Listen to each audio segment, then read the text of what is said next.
Hi hello friends, welcome back to my channel. ನಾನು ನಿಮ್ಮ ಅಶ್ವಿನಿ ಶ್ರೀನಾಥ್. ನಾನು ನಿಮಗೆ ಹಿಂದಿನ ವಿಡಿಯೋದಲ್ಲಿ ಹೇಳಿದ್ದೆ ನಮ್ಮನೇಲಿ ಒಂದು ಹಸು ಕರು ಹಾಕೋ ಸ್ಟೇಜ್ನಲ್ಲಿ ಇದೆ ಅಂತ ಹೇಳಿ. ಸೊ ಅದು ಇವತ್ತು ಕರು ಹಾಕಿದೆ. ಕರು ಹಾಕಾದ್ಮೇಲೆ ನಾವು ಹಸುನ ಹೇಗೆ ಆರೈಕೆ ಮಾಡ್ತೀವಿ ಅನ್ನುವಂತಹ ವಿಡಿಯೋನ ನಿಮ್ಮ ಜೊತೆ ಶೇರ್ ಮಾಡ್ಕೊಳ್ಳೋದಕ್ಕೋಸ್ಕರ ಈ ವಿಡಿಯೋನ ಮಾಡ್ತಾ ಇದ್ದೀನಿ. ಕರು ನಮಗೆ ರಾತ್ರಿ 8 ಗಂಟೆ ಅಷ್ಟೊತ್ತಿಗೆ ಕರು ಹಾಕಿತ್ತು. ಸೊ ಹಸುಗೆ ಪೇಯ್ನ್ ಸ್ಟಾರ್ಟ್ ಆಗಿದೆ ಅಂತ ಗೊತ್ತಾದ ತಕ್ಷಣ ನಾವು ಉಗುರು ಬೆಚ್ಚಗಿನ ನೀರಿಗೆ ಬೆಲ್ಲವನ್ನು ಹಾಕಿಬಿಟ್ಟು ಅದಕ್ಕೆ ಆವಾಗ ಕೊಡ್ತಾ ಇರ್ತೀವಿ.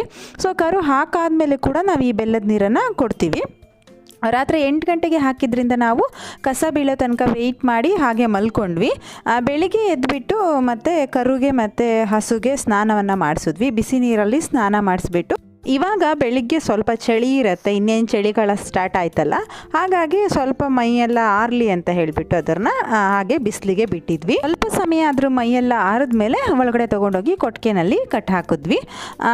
ಇದು 2ನೇ ಕರು. ಇದಕ್ಕೆ ಫಸ್ಟ್ ಕರು ಕೂಡ ಹೆಣ್ಣು ಕರುನ ಹಾಕಿತ್ತು. ಈಗ 2ನೇ ಕರು ಕೂಡ ಹೆಣ್ಣು ಕರುನೇ ಹಾಕಿದೆ.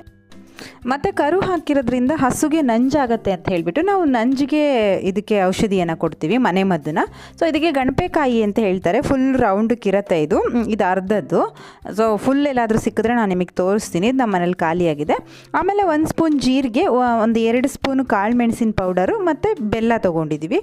ಸೊ ಜೀರಿಗೆನ ಮತ್ತು ಗಣಪೆಕಾಯಿನ ಅಂದರೆ ಇಷ್ಟು ಹಾಕಲ್ಲ, ಸ್ವಲ್ಪ ಗಣಪೆಕಾಯಿನ ಹಾಕ್ಬಿಟ್ಟು ಜೀರಿಗೆ ಮತ್ತು ಗಣಪೆಕಾಯಿನ ಚೆನ್ನಾಗಿ ಹುರಿದ್ಬಿಟ್ಟು ಲೈಟಾಗಿ ಕುಟ್ಟಿ ಪುಡಿ ಮಾಡ್ತೀವಿ. ಅದನ್ನು ಫುಲ್ ನೈಸ ಪುಡಿ ಏನು ಮಾಡಲ್ಲ. ಸೊ ಆಮೇಲೆ ಇದೆಲ್ಲದನ್ನು ಸೇರಿಸ್ಬಿಟ್ಟು ಚೆನ್ನಾಗಿ ಮಿಕ್ಸ್ ಮಾಡಿ ಒಂದು ಬಾಳೆಲೆನಲ್ಲಿ ಫೋಲ್ಡ್ ಮಾಡಿ ಹಸುಗೆ ಕೊಡ್ತೀವಿ. ಬಾಳೆಲೆನೇ ಆಗಬೇಕು ಅಂತ ಏನಿಲ್ಲ, ಅದು ಏನು ತಿನ್ನತ್ತೋ, ಲೈಕ್ ಮುಸ್ರೆ ತಿಂದರೆ ಅದರಲ್ಲಿ ಹಾಕಿ ಕೊಡ್ಬೋದು, ಇಲ್ಲ ವಿಳ್ಯದೆಲೆ ಇಲ್ಲ ಬಾಳೆದೆಲೆ ಯಾವುದ್ರಲ್ಲಾದರೂ ಹಾಕ್ಕೊಡ್ಬೋದು. ಅದ್ರ ಹೊಟ್ಟೆಗೆ ಸೇರೋದು ಇಂಪಾರ್ಟೆಂಟು. ಸೊ ಈ ಥರ ಫೋಲ್ಡ್ ಮಾಡಿಬಿಟ್ಟು ಅದಕ್ಕೆ ತಿನ್ನಿಸಿದ್ವಿ. ಅದು ಅಷ್ಟು ಈಸಿಯಾಗಿ ತಿನ್ನಲ್ಲ. ಸೊ ಈ ಥರ ನಾವು 3 ದಿನ ಅದಕ್ಕೆ ತಿನ್ನಿಸ್ತೀವಿ ನಂಜಿಗೆ ಅಂತ ಹೇಳಿಬಿಟ್ಟು. ಇದು ನಂಜಿಗಾಯಿತು.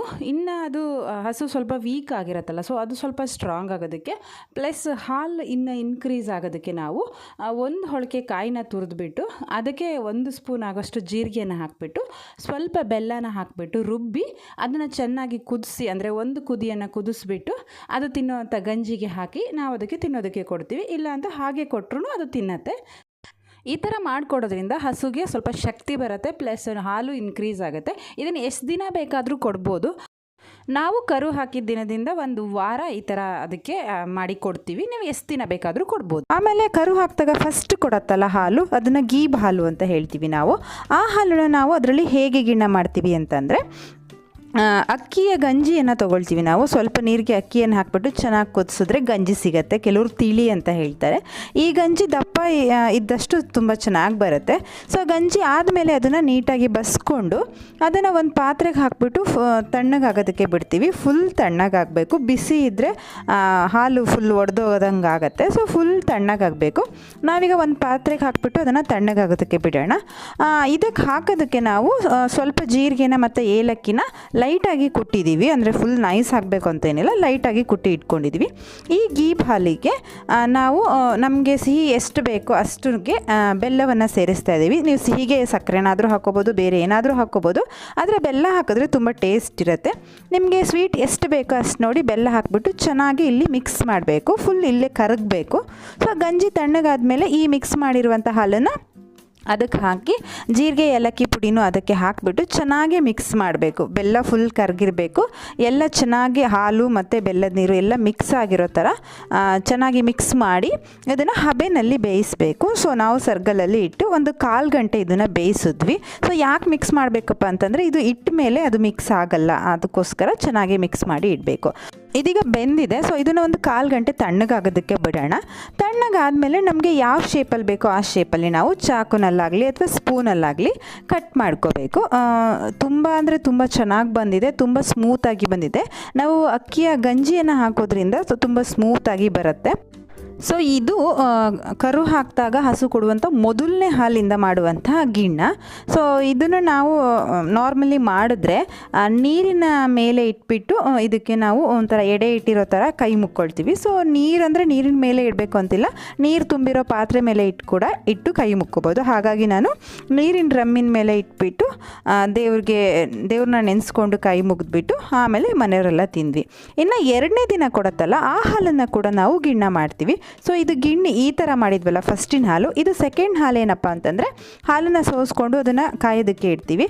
ಸೊ ಅದು ಬಿಸಿ ಆಗ್ತಾ ಇರುವಾಗಲೇ ಸ್ವಲ್ಪ ಜೀರಿಗೆನ ಸ್ವಲ್ಪ ಏಲಕ್ಕಿನ ಕುಟ್ಟಿ ಲೈಟಾಗಿ ಪುಡಿ ಮಾಡಿ, ಇದು ಕೂಡ ತುಂಬ ನೈಸ್ ಆಗೋದು ಬೇಡ, ಕುಟ್ಟಿಟ್ಕೊಂಡು ಈ ಹಾಲು ಬಿಸಿ ಆಗಿದೆ ಅಂದಾಗ ನಾವು ಒಂದು ಅರ್ಧ ಸೌಂಟು ಅಕ್ಕಿ ರವೆಯನ್ನು ಹಾಕ್ತಾಯಿದ್ದೀವಿ. ನೀವು ಗೋಧಿ ರವೆ ಕೂಡ ಹಾಕ್ಬೋದು, ಇಲ್ಲ ಏನು ಹಾಕ್ತೇನೆ ಹಾಗೆ ಕೂಡ ಮಾಡ್ಕೋಬೋದು. ಅಕ್ಕಿ ರವೆ ಹಾಕಿದ್ರೆ ಚೆನ್ನಾಗಿರುತ್ತೆ ಅಂತ ಅರ್ಧ ಸೌಂಟು ಅಕ್ಕಿ ರವೆ, 1 ಸೌಂಟು ಬೆಲ್ಲವನ್ನು ಹಾಕ್ತಾಯಿದ್ದೀನಿ. ಇದು ಅರ್ಧ ಲೀಟ್ರ್ ಹಾಲಿಗೆ. ಹಾಲು ಜಾಸ್ತಿ ಇದ್ದರೆ ನೀವು ಇನ್ನೂ ಜಾಸ್ತಿ ಹಾಕ್ಕೋಬೋದು. ಹಾಗೆ ಇದಕ್ಕೆ ನಾವು ಜೀರಿಗೆ ಮತ್ತು ಏಲಕ್ಕಿನ ಕುಟ್ಟಿಟ್ಕೊಂಡಿದ್ವಲ್ಲ ಅದನ್ನು ಕೂಡ ಹಾಕಿಬಿಟ್ಟು ಚೆನ್ನಾಗಿ ಮಿಕ್ಸ್ ಮಾಡಿ ಒಂದು ಕುದಿ ಬರೋ ತನಕ ಕುದಿಸಿದ್ರೆ ಇದಕ್ಕೆ ನಾವು ಚಟ್ಗಿಣ್ಣ ಅಂತ ಹೇಳ್ತೀವಿ, ಇಲ್ಲ ಗೀಬ್ ಹಾಲು ಅಂತ ಕೂಡ ಹೇಳ್ತೀವಿ. ಇದು ತಿನ್ನೋದಕ್ಕೆ ಬರಲ್ಲ, ಕುಡಿಯೋ ಥರ ಆಗುತ್ತೆ. ಸೊ ಇದು ಕೂಡ ತುಂಬ ಚೆನ್ನಾಗಿರುತ್ತೆ. ಈ ಥರ ನಾವು ಮೊದಲನೇ ದಿನದ ಹಾಲು ಮತ್ತು 2ನೇ ದಿನದ ಹಾಲಲ್ಲಿ ಗಿಣ್ಣವನ್ನು ಮತ್ತು ಗಿಣ್ಣದ ಹಾಲನ್ನು ಮಾಡ್ತೀವಿ. ಸೊ ಈ ರೀತಿ ನಾವು ಕರು ಹಾಕಿದಾಗ ಹಸುವಿನ ಆರೈಕೆಯನ್ನು ಮಾಡ್ತೀವಿ ಮತ್ತು ಆ ಹಾಲನ್ನು ನಾವು ಈ ಥರ ಯೂಸ್ ಮಾಡ್ಕೊಳ್ತೀವಿ. ಈ ಥರ ಚಟ್ಗಿಣ್ಣವನ್ನು ನಾವು ಒಂದು 5 ರಿಂದ 6 ದಿನದ ತನಕ ಮಾಡ್ಬೋದು. ಆಮೇಲೆ ಹಾಲನ್ನು ನಾವು ನಾರ್ಮಲಿ ಯೂಸ್ ಮಾಡ್ಕೊಳ್ತೀವಿ. ಸೊ ಇವತ್ತಿನ ವಿಡಿಯೋ ಕೆಲವರಿಗೆ ಯೂಸ್ಫುಲ್ ಆಗಿದೆ ಅಂತ ಹೇಳಿ ಅಂದ್ಕೊಳ್ತೀನಿ. ಸೊ ಯಾರಿಗೆಲ್ಲ ಈ ವಿಡಿಯೋ ಇಷ್ಟ ಆಯಿತು ಲೈಕ್ ಮಾಡಿ, ಕಮೆಂಟ್ ಮಾಡಿ, ಶೇರ್ ಮಾಡಿ. ಇನ್ನು ಯಾರೆಲ್ಲ ನನ್ನ ಚಾನಲ್ನ ಸಬ್ಸ್ಕ್ರೈಬ್ ಮಾಡದೆ ನೋಡ್ತಾ ಇದ್ದೀರೋ ದಯವಿಟ್ಟು ಸಬ್ಸ್ಕ್ರೈಬ್ ಮಾಡಿ. Thank you so much.